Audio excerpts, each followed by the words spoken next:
ध्येय टीवी के daily MCQ programme में आपका स्वागत है। इस प्रोग्राम में हम आईएएस, पीसीएस और अन्य प्रतियोगी परीक्षाओं के लिए ज़रूरी बहुविकल्पीय प्रश्न यानी एमसीक्यूज आपके लिए लेकर आते हैं। आइए शुरुआत करते हैं आज के इस कार्यक्रम का। सबसे पहला सवाल है शंघाई सहयोग संगठन के विषय में, जिसे कहते हैं एससीओ। शंघाई सहयोग संगठन के संदर्भ में निम्नलिखित कथनों पर विचार कीजिए। 1. रूस, चीन, किर्गिस्तान, कजाकिस्तान, ताजिकिस्तान और उज़्बेकिस्तान इसके संस्थापक सदस्य हैं। 2. पाकिस्तान और भारत इसके स्थायी सदस्य हैं। आपके ऑप्शंस हैं ए. केवल कथन 1 सही, बी. केवल कथन 2 सही, सी. 1 और 2 दोनों सही, या डी. न तो 1 न ही 2। इसका सही उत्तर है सी. 1 और 2 दोनों सही।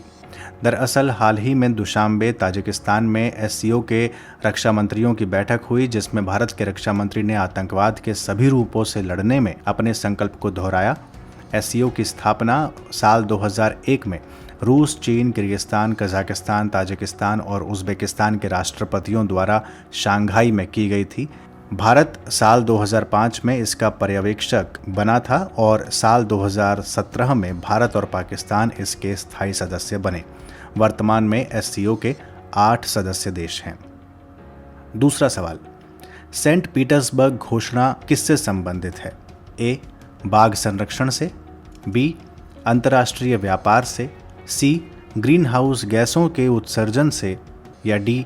जैव विविधता संरक्षण से। इसका सही उत्तर है ए. बाघ संरक्षण से। हाल ही में 29 जुलाई को विश्व बाघ संरक्षण दिवस मनाया गया। सेंट पीटर्सबर्ग घोषणा इसी से संबंधित है, यानी बाघ संरक्षण से संबंधित है। इस घोषणा के तहत वैश्विक स्तर पर बाघों की संख्या साल 2022 तक दोगुनी करने का लक्ष्य रखा गया।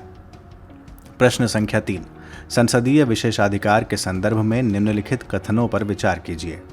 1. इसके अंतर्गत संसद तथा राज्य विधानसभा के सदस्यों को वाक और अभिव्यक्ति की स्वतंत्रता प्राप्त है। 2. किसी भी सदस्य को आपराधिक मामले में सदन के स्थगन के 40 दिन पहले और बाद में तथा सदन के सत्र के दौरान गिरफ्तार नहीं किया जाएगा। उपर्युक्त कथनों में से कौन से कथन सत्य हैं? ए. केवल कथन 1 सही, बी. केवल कथन 2 सही, सी. 1 और 2 दोनों सही, या डी. 1 और 2 दोनों गलत। इसका उत्तर है केवल कथन 1 सही।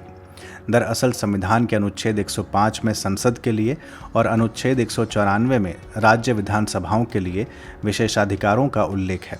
इसके अलावा लोकसभा एवं विधानसभा नियमावली भी इस मामले में देखी जाती हैं। इसके अंतर्गत संसद तथा राज्य विधानसभा के सदस्यों को वाक एवं अभिव्यक्ति की स्वतंत्रता प्राप्त है तथा किसी भी सदस्य को सिविल मामले में, याद रखिए सिविल मामला ना कि आपराधिक मामला, सिविल मामले में सदन के स्थगन के 40 दिन पहले और बाद में तथा सदन के सत्र के दौरान गिरफ्तार नहीं किया जाएगा। प्रश्न संख्या 4, मोनोक्लोन एंटीबॉडीज का उपयोग किसके उपचार में किया जा सकता है? 1. कोविड-19, 2. इबोला, 3. कैंसर। आपके ऑप्शंस हैं ए. 1 और 2 सही, बी. 1 और 3 सही, सी. केवल 1 सही, या डी. उपरोक्त सभी। इसका सही उत्तर है उपरोक्त सभी, यानी डी। हाल ही में सीरम इंस्टीट्यूट ऑफ इंडिया सहित कुछ अन्य संस्थाओं ने कहा कि कोविड को बेअसर करने के लिए मोनोक्लोन एंटीबॉडीज़ का प्रयोग किया जाएगा। मोनोक्लोन एंटीबॉडीज़ मानव निर्मित प्रोटीन हैं जो हमारी प्रतिरक्षा प्रणाली में एंटीबॉडीज़ की तरह कार्य करते हैं। इन्हें विशिष्ट श्वेत रक्त कोशिका यानी यूनिक वाइट ब्लड सेल्स की क्लोनिंग करके बनाया जाता है। इनका उपयोग कई प्रकार की बीमारियों के इलाज के लिए किया जाता है, जिसमें इबोला और कई प्रकार के कैंसर शामिल हैं। प्रश्न संख्या 5, हाल ही में किस राज्य द्वारा दलित बंधु योजना की शुरुआत की गई? ऑप्शंस हैं ए. आंध्र प्रदेश, बी. केरल, सी. तेलंगाना, डी. तमिलनाडु। इसका सही उत्तर है सी. तेलंगाना।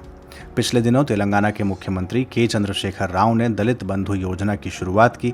योजना के तहत राज्य के पात्र दलित परिवारों को बिना किसी बैंक गारंटी के प्रति परिवार 10 लाख रुपए की वित्तीय सहायता प्रदान की जाएगी। प्रश्न संख्या 6, आरबीआई की डेटा लोकलाइजेशन पॉलिसी के संदर्भ में कौन सा या कौन से कथन सत्य हैं? 1. इसके तहत पेमेंट सेवाएं देने वाली सभी कार्ड कंपनियों को सारा डेटा भारत में ही रखना होगा। 2. इस नियम का उल्लंघन करने के लिए कंपनियों को नए डेबिट कार्ड और क्रेडिट कार्ड जारी करने से रोका जा सकता है। आपके ऑप्शंस हैं ए. केवल कथन 1 सही, बी. केवल कथन 2 सही, सी. कथन 1 और 2 दोनों सही, या डी. 1 और 2 दोनों गलत। सही उत्तर है सी. 1 और 2 दोनों सही। दरअसल हाल ही में भारतीय रिजर्व बैंक ने मास्टर कार्ड और उससे पहले अमेरिकन एक्सप्रेस और डाइनर्स क्लब कंपनी के नए डेबिट कार्ड और क्रेडिट कार्ड जारी करने पर रोक लगा दी है। आरबीआई की डेटा लोकलाइजेशन पॉलिसी के तहत पेमेंट सेवाएं देने वाली सभी कार्ड कंपनियों को सारा डेटा भारत में ही रखना होगा। ऐसा अगर नहीं होता तो कंपनियों को नए डेबिट कार्ड और क्रेडिट कार्ड जारी करने से रोका जा सकता है। और आज का अंतिम प्रश्न, प्रश्न संख्या 7, अक्सर समाचारों में रहने वाला फिट फॉर 55 पैकेज क्या है? ए. जलवायु परिवर्तन से निपटने के लिए यूरोपीय यूनियन का प्रस्ताव, बी. साल 2055 तक ग्रेट बैरियर रीफ को संरक्षित रखने का प्रस्ताव, सी. विश्व व्यापार संगठन द्वारा 55 विकासशील देशों के लिए प्रस्तावित ऋण पैकेज, या डी. एशिया और प्रशांत क्षेत्र के द्वीपीय देशों का सुरक्षा प्रस्ताव। इसका सही उत्तर है ए. जलवायु परिवर्तन से निपटने के लिए यूरोपीय यूनियन का प्रस्ताव। फिट फॉर 55 पैकेज यूरोपीय यूनियन यानी ईयू का जलवायु परिवर्तन से निपटने का प्रस्ताव है।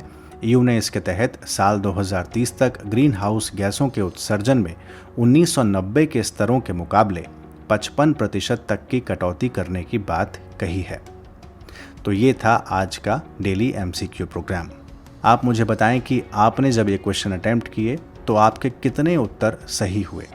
आपको ये कार्यक्रम कैसा लग रहा है? अगर कोई सुझाव है तो वो भी कमेंट बॉक्स में ज़रूर दें। जल्दी हाजिर होंगे डेली एमसीक्यू के अगले प्रोग्राम के साथ। इजाज़त दीजिए, नमस्कार।